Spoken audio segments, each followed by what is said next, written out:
अस्सलामुअलैकुम गाइस। उम्मीद है कि आप सब लोग खैरियत से होंगे और ठीक ठाक होंगे। The topic of our today's lecture is personal construct theory. So let's start. First of all हम इसकी थोड़ी सी हिस्ट्री देखेंगे। George Kelly was born in 1905 on a farm near Perth, Kansas.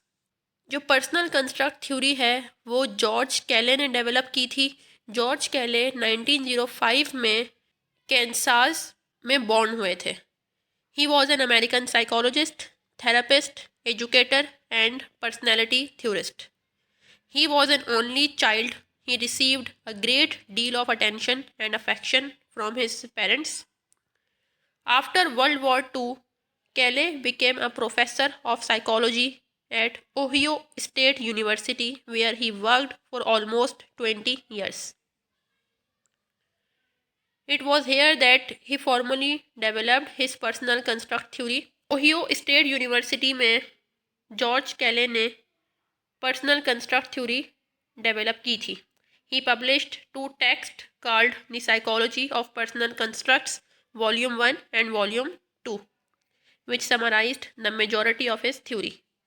इन्होंने 2 टेक्स्ट पब्लिश की थी साइकोलॉजी ऑफ पर्सनल कंस्ट्रक्ट के नाम से. एक उसका वॉल्यूम 1 था और एक उसका वॉल्यूम 2 था, और इसी में से जो थ्योरी है वो समराइज की गई है. Kelly suggested that people perceive and organize their world of experiences the same way scientists do. Kelly ने ये सजेस्ट किया, पीपल यानी कि जो लोग होते हैं वो वर्ल्ड के इवेंट्स को ऐसे ही परसीव करते हैं और ऑर्गेनाइज करते हैं जैसे एक साइंटिस्ट करता है. By formulating hypothesis about the environment and testing them against the reality of daily life. Scientist क्या करते हैं कि सबसे पहले चीज़ को या जो इवेंट है उसको ऑब्ज़र्व किया जाता है, उसके बाद हाइपोथेसिस फॉर्म करते हैं और फिर उन हाइपोथेसिस को against the reality of life वो टेस्ट करते हैं, और उन टेस्ट के रिजल्ट्स की बेस पे वो अपनी थ्योरी या जो लॉ है वो डेवलप करते हैं. तो कैले ने ये सजेस्ट किया कि जो लोग हैं वो भी इसी तरह से वर्ल्ड इवेंट्स को एक्सपीरियंस करते हैं और हाइपोथेसिस फॉर्म करते हैं. इसके बाद जो पर्सनल कंस्ट्रक्ट थ्योरी है उसमें जो फर्स्ट कॉन्सेप्ट है वो है कंस्ट्रक्ट सिस्टम का. कंस्ट्रक्ट सिस्टम क्या है? The unique pattern created by each individual is called our construct system. हर एक इंडिविजुअल का वर्ल्ड को देखने का एक यूनिक पैटर्न होता है, एक यूनिक वे होता है. सो उस यूनिक पैटर्न को जो एक इंडिविजुअल क्रिएट करता है उसको हम कहते हैं construct system, according to George Kelly. इसके बाद कंस्ट्रक्ट क्या होता है? A construct is a person's unique way of looking at life. A construct is an intellectual hypothesis devised to explain or interpret events.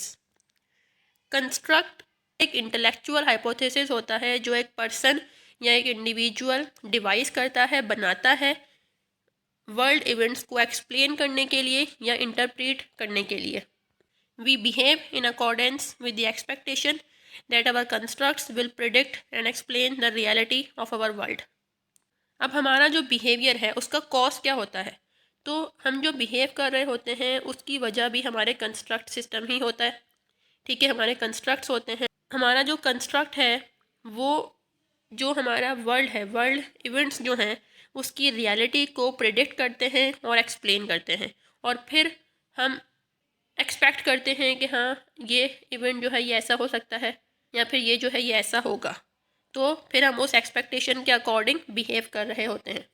अच्छा, इसको अब हम ऐसे एक एग्जाम्पल के थ्रू समझते हैं कि कंसीडर करें कि एक स्टूडेंट है और उसको ये डर है कि मैं इंट्रोडक्शन टू साइकोलॉजी, ठीक है, ये सब्जेक्ट का नेम है इंट्रोडक्शन टू साइकोलॉजी, उस सब्जेक्ट में उसको फेल होने का डर है.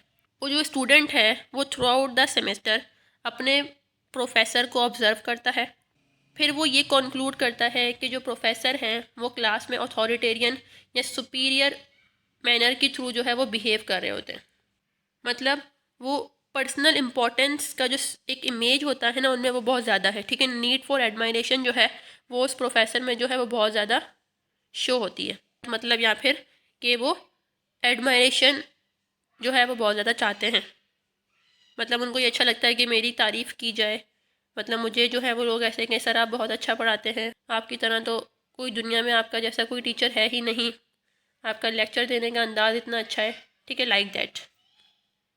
तो सर को ये चीज़ बहुत पसंद आती है उस स्टूडेंट के अकॉर्डिंग, ठीक है। अब इस पूरे उस स्टूडेंट ने ये चीज़ ऑब्ज़र्व की थ्रू आउट द सेमेस्टर। वो स्टूडेंट अपना एक हाइपोथेसिस बनाता है कि अगर मैं सर की पर्सनल इम्पोर्टेंस, मतलब सर जो है वो अपने आप को जो सेल्फ इम्पोर्टेंस देते हैं इतनी ज़्यादा, अगर मैं भी जो है उनकी जो नीड फॉर एडमायरेशन है, उनकी रिक्वायरमेंट को फुलफ़िल करूं, ठीक है, मैं भी जो है उनकी तारीफ़ करूं, मैं भी ये कहूं कि सर आप जो है वो बहुत अच्छा पढ़ाते हैं या इस तरह से, तो जो सर हैं शायद वो मुझे अच्छे ग्रेड्स दे के पास कर दें। तो ये स्टूडेंट जो है वो एक हाइपोथेसिस फॉर्म करता है। अब वो रियलिटी में इस हाइपोथेसिस को टेस्ट करता है, ठीक है। वो स्टूडेंट क्या करता है कि एक दिन सर का एक आर्टिकल या सर का एक ऐसे जो है वो रीड करता है और नेक्स्ट डे जाके सर को बताता है कि सर मैंने आपका ये आर्टिकल पढ़ा था और मुझे आपका आर्टिकल बहुत ज़्यादा पसंद आया।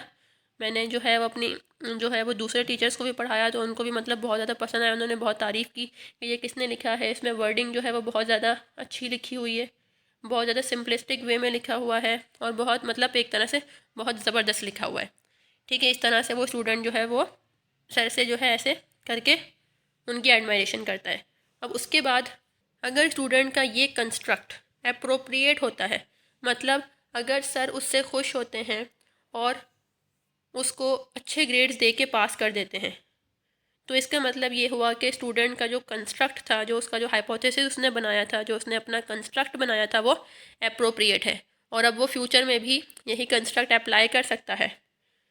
लेकिन अगर ये कंस्ट्रक्ट जो स्टूडेंट ने बनाया है ऑब्जर्वेशन की बेस पे, अगर ये इनअप्रोप्रिएट साबित हो जाता है, मतलब इतना कुछ करने के बावजूद भी प्रोफेसर जो हैं या जो उसके सर हैं वो उसको अच्छे ग्रेड दे के पास नहीं करते, तो ये कंस्ट्रक्ट जो स्टूडेंट ने बनाया है वो इनअप्रोप्रिएट हो जाएगा और इसको वो फ्यूचर में अप्लाई नहीं करेगा, ठीक है। तो ये पर्सनल कंस्ट्रक्ट थ्योरी की एक एग्जांपल है।